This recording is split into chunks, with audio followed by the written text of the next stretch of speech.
Okay, yeah. From rag to riches, I know we are in the LLM track here in PyData Global, but still, I am not going to assume that everyone knows what rag is. So I'm going to define this real quick and give us like a small introduction for everyone who's not familiar with the technique. So, sorry, Philip. You need to share screen if you haven't shared screen yet. Oh, yes, that would be a good idea. Okay, so now this makes sense. Like I say, we are doing all these things here on the left. These are the projects we contribute to and employee maintainers. Let's go further. Yeah, so rag. We all know, like, if you are in this track, you probably know what an LLM is.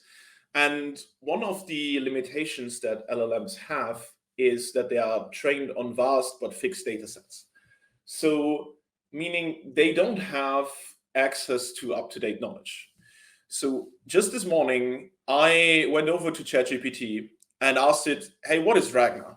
So this is a framework that we have built and released like roughly a month ago, and we're going to talk about in this in my talk here. And ChatGPT correctly answers like, hey, I was trained with knowledge up to date, up to January 2022. I have no idea what Ragna is. And it speculates and gives you tips how to get this information, but it's not able to help you. And so if you want to ask LLMs questions about fresh data, you basically have like two ways of doing so. So the first way is you can actually fine-tune your model. So if you get hands on the base model for ChatGPT, for example, GPT-4, you can take your data set to it and can fine-tune it. But this is kind of a lengthy endeavor, and it could also be costly depending on how much fine-tune you want to do. So this is not like the preferred way if you just want to ask questions about documents or interrogate a document. So the preferred way to doing that is basically adding the data that you want to ask about into the actual prompt. So if you, instead of just asking like, hey, what is Ragna? You could ask like, here, look at these documents that I've passed for you, and then answer me the question, what is Ragna? And just to give an analogy for these two, if it's maybe a little easier to understand, like the case one, fine-tuning the model would be building up long-term memory for the LLM so it can always access it. And like the second would be to basically give or present some information to someone right now and then ask them a question. And apart from the cost and all that comes with it, like the point one also has the problem that you know it yourself, like if you have memories that are far into the past, it's very easy to hallucinate. This is the term that is used for LLMs, and like that happens to us humans as well. Our brain just fills up the information and just tries to make up information so we can answer questions. The other use case, the analogy there would be someone tells you this and ask you a question right afterwards, which would be like short-term memory, and this is a lot easier for us humans to answer and for LLMs as well. The problem is that this part two is LLMs have a fixed context size. And this context size is basically a measure of how much data the LLM can ingest in a single prompt. So if you have like a vast number of documents and you want to ask questions about it, you can't just send all the documents to the LLM and ask questions about it. And even if you have an LLM that has like a massive context size, for example, if you're familiar with Anthropic Claude, they claim up to 200,000 tokens, which is a few books worth of text.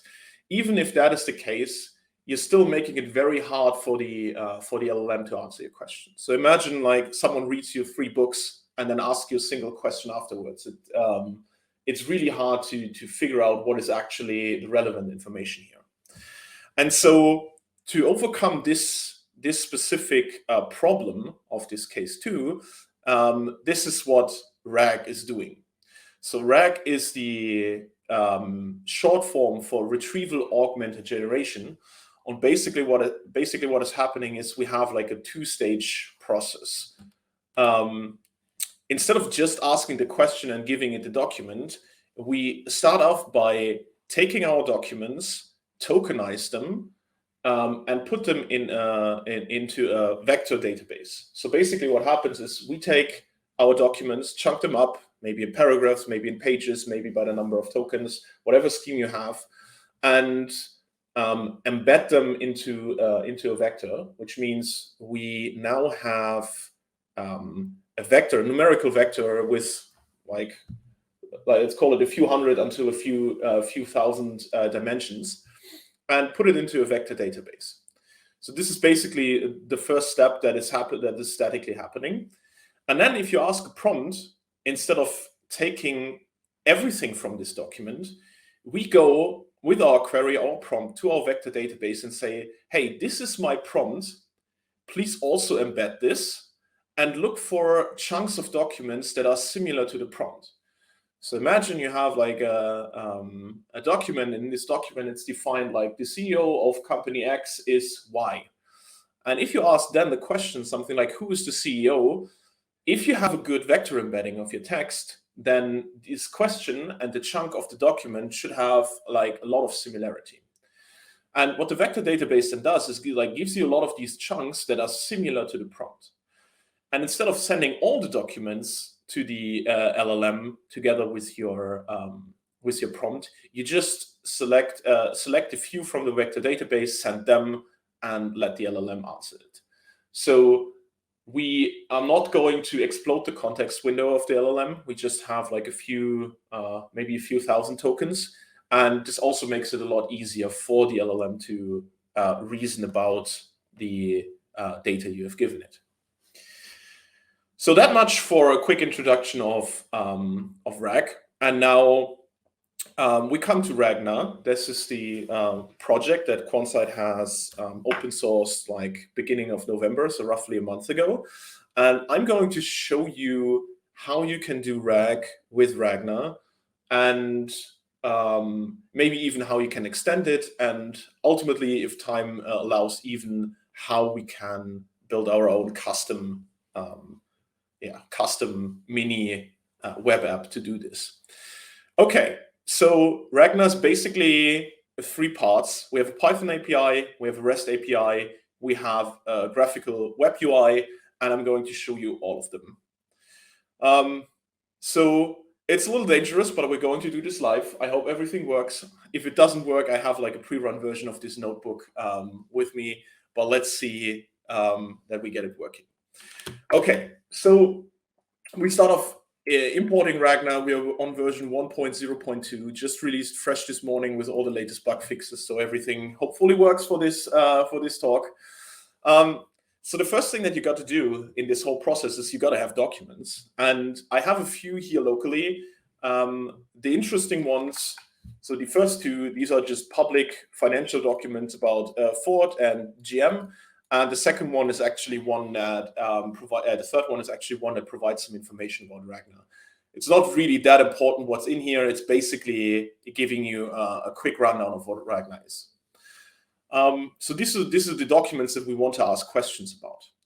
And so basically the main imports that you have from Ragna all the time are the RAG object, which is our main interaction object. We have the source storages and the assistants. So just to scroll up, basically in this diagram, this one here is flexible in Ragna, this one here is flexible in Ragna, and you can do what you like. You can put individual components in there. We have a few built in. So just to give you an overview what we have built in, we have for the source storages, we have Chroma and LensDB currently. For the assistants, we have Anthropic, Mosaic ML, and OpenAI. So if you want to use any of these assistants, you got to have like an API key. So what Ragna is not, it's not an extra LLM. It's not something that that can give you can give you the LLM functionality. It basically just wraps external APIs or even local LLMs if you have one. We're going to see this in a second. And so what I'm doing right here is I'm loading this API key from my environment file. This is something that you got to do yourself. You got to get like an OpenAI API key or Mosaic or Anthropic. Although we are very much aware that it's hard to get these keys, except for OpenAI, unless you actually work with them. Since we are a consulting company in this space, we have access to them, but yeah, it's not that easy to come by. Okay, so if we have this key set now, and we are now able to use GPT 3.5 or GPT-4, this is basically the interface that you're going to use most of the time. You have a RAG object, which is basically defining this orchestration. And from this RAG object, you have the actual chat. And so for this chat, we provide the documents that we want to use. We provide the source storage that we want to use, in our example, Chroma. We provide the assistant that we want to use, in our example, GPT 3.5. This is really fast. It's not really doing anything. It's basically just setting up the these minimal components. So and then we have the prepare method. The prepare method is basically doing all the tokenization, embedding of the documents into your vector database. And so if we start to run this can take a little while, but it's not, for the documents that we have provided, it's not terribly bad. Since this is, or while this is running, I can just go further in this and just already talk about the next cells. If we have it prepared, this is a step that we only need to do once. From then on, we can just get answers from our RAG application by just calling the answer method on this chat object. And you see it here, and you see it here as well. Ragna is inherently async, which makes it possible to run this. Like the LLMs, especially the external APIs, they are inherently async because you ask a question and then you wait for a given amount of time to get an answer. And at that time, you don't want to lock up your main thread. So Ragna is built with full async support. Okay, so we saw that ChatGPT was not able to answer the question, what is the Ragna framework? And now Ragna basically is able to answer this question using GPT in the background by basically providing it the source. So you saw like we had a document that provided an answer to this question. And now we get an answer if we ask it like, hey, what is Ragna? And the cool thing here is we saw it a little bit here. The object that we get back is not just a string, but it's a message object. And this message has more than just the actual content. It also has the sources built in. So in this case, we can actually look, hey, what kind of sources did this LLM use? In our case, it used Ragna, and it used some source of the 4 document that was probably the closest, although it's irrelevant here. So why is these sources so important? Because even though you're using this RAG workflow, you still have the potential for hallucinations. Like there's no guarantee that the LLM is actually going to answer your question. And thus it's really important that you can check if the answer is actually fact-based. So imagine I wouldn't I would ask a question about Ford here, and I would only get back sources that talk about GM. Then I would know that something is up and that the answer cannot be right. Okay, that's it for the quick rundown of the Python API. But like I said, Ragna also has like a web UI and a REST API. And we have a little treat for you. We actually deployed a version of Ragna for you that you can try out. You can click on the right side in AirMeet on the resources tab, and you should see a link to our web UI It's ragna.quantsite.dev. You will meet by a login screen. You can put this is absolute demo authentication. You can put any username in here, and the password is try Ragna. Just make sure this is all documents that you upload, they are going to our systems. We're going to kill this deployment later today, but still, please do not upload any sensitive information here. Yeah, and so we're going to go to this right now and see how it looks. Okay, I'm already logged in. This is I have a few chats open here, but the way this works in our web UI is we are clicking new chat. Oh, I guess we're overwhelming the system right now. A lot of people are clicking. Okay, so now it works. Yeah, so we have the ability to select a few assistants here. Let's go with GPT 3.5 again. And we have a source storage here. Let's go again with Chroma. We can upload files. And I'm going to upload the same files that we have seen in our notebook before. If I click that, we're going to have the embedding step. In that time, we have to wait.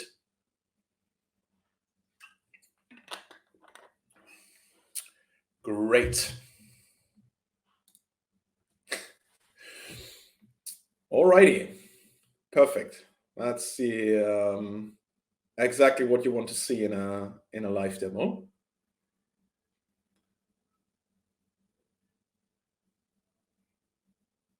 Let's try it one more time, and if it doesn't work,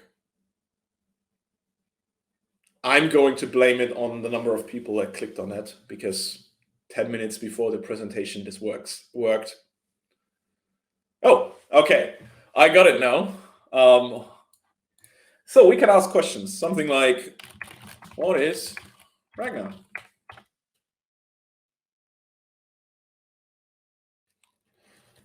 And then we should get a small indicator, hey, I'm working actually. And then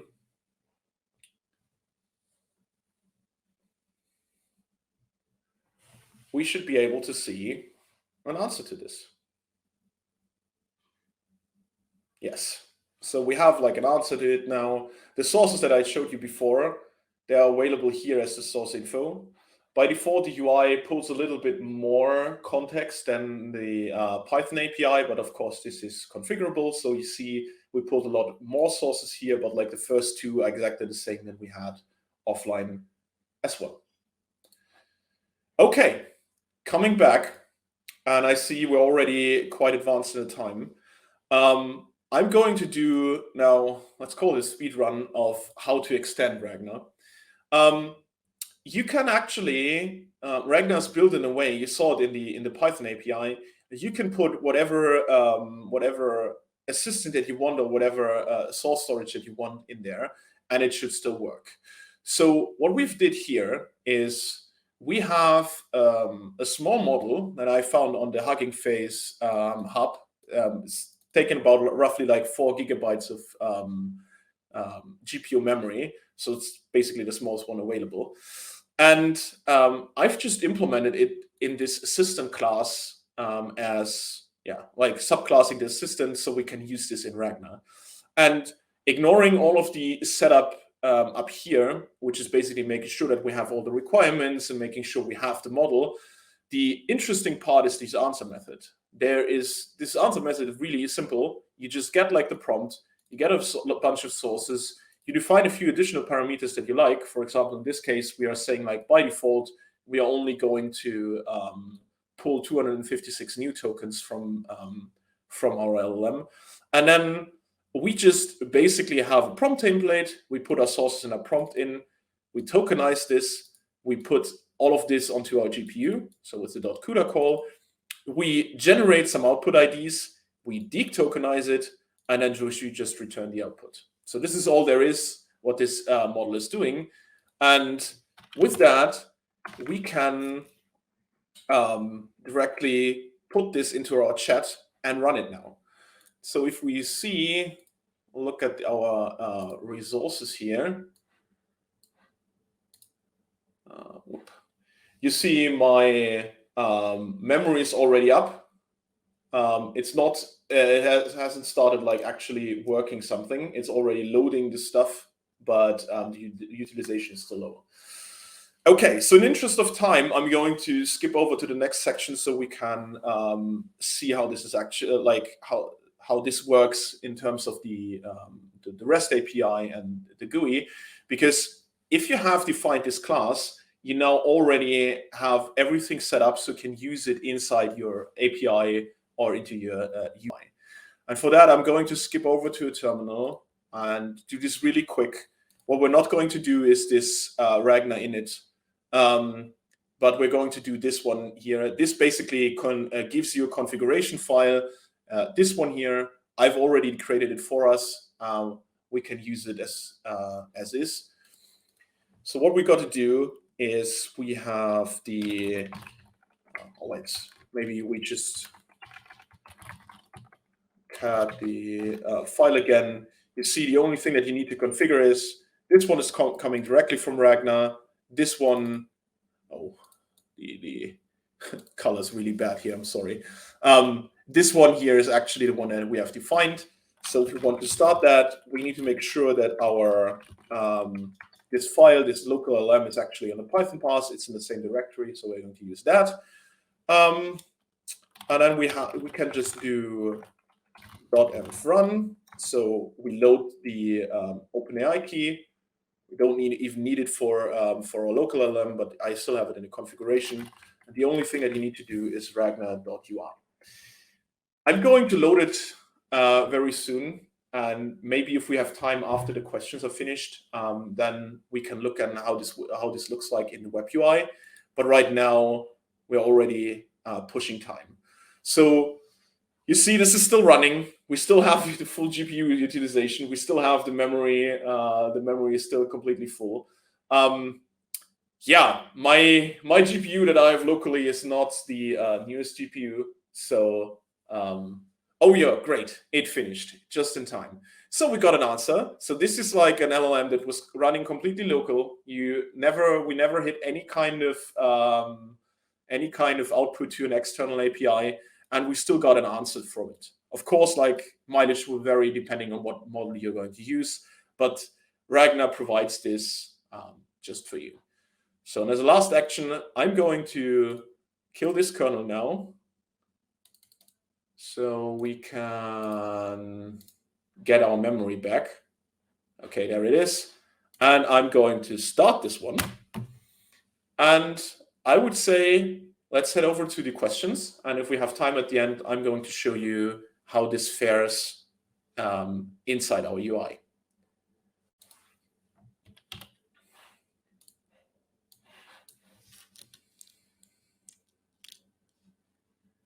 Conrad, are you up or should I moderate this? No, sorry. If there are, so I think there's a couple questions. Yeah. Here, I've put a question onto the stage. Yeah, let's start with this one. So Ragna, the idea for Ragna came up when we were working for a client and we were doing our initial investigation of what we could use. And we felt that you had like two sides of the spectrum. Like you have on one side you have the, let's call it the experimentation frameworks, like let's be it Llama Index, let's be it LangChain, that basically have connectors and for every single resource that you can imagine. But given that they have so many components that they need to support, it's also really hard for them to have like a 100% user experience. Meaning, if you need to support 1,000 use cases, it's really hard to make it perfect for a single one. And we also had some troubles. I honestly have not checked in the last few months, but we had some troubles in the beginning with like hard-coded values that were really hard to set from an up-high perspective, and that really frustrated us in the beginning. But no shade, we still use these libraries to get our feet wet, and that helped tremendously. And on the other side, you have like these fully integrated solutions, be it like Claude from Anthropic that you can use from their web UI. You have ChatGPT, where you basically have no ability to change stuff. You just, it's basically, you either take what they give you or you leave it. And that can be problematic if you have specific needs, or if you, for example, you don't want to or can't send your data to OpenAI for reasons. Then yeah, you're basically left with nothing.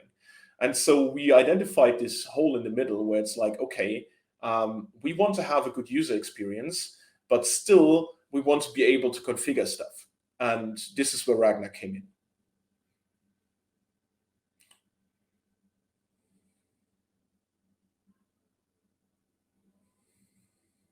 Time for one more question? Yeah. How the documents embedded? It is right now, what you see on screen, it's hard-coded to be embedded on a number of tokens. So you can vary the number of tokens, and you can vary how much these chunks overlap. But we already have like a feature request on a repository, and we're working on making this more configurable for the next release. So right now we are chunking on actual tokens, but like it wouldn't be hard to support. Like if we have this generic ability to configure this, document level chunking or paragraph chunking or whatever you want to have is certainly able to be added.